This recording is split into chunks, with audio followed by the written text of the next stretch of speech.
So continuing with chapter 4.5, we're going to talk about line graphs now.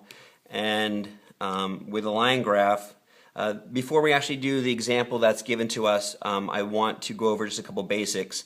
So the basics with the line graph, we still need to have the two axes here.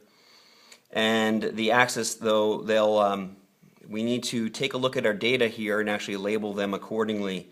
The x-axis here will always be the independent variable.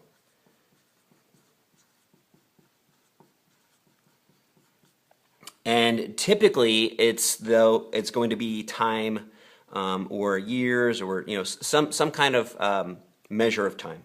On this side over here, so this is going to be our dependent variable.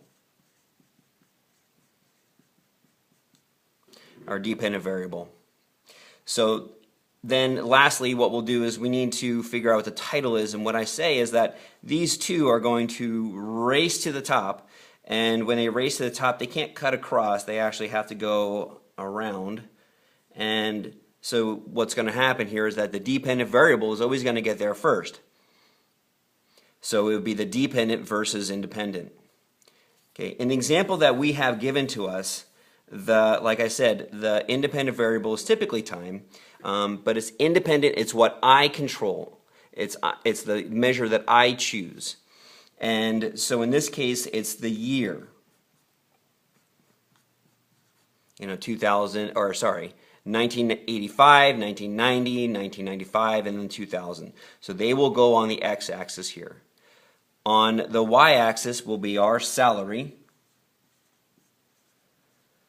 and include the unit of measure, and in this case it's dollars.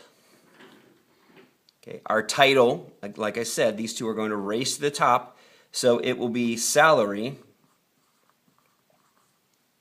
in dollars versus year. All right.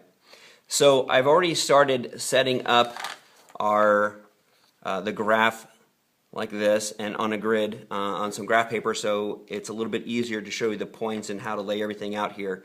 I'm going to do one more video to actually complete this and then talk about the question that's being asked of us.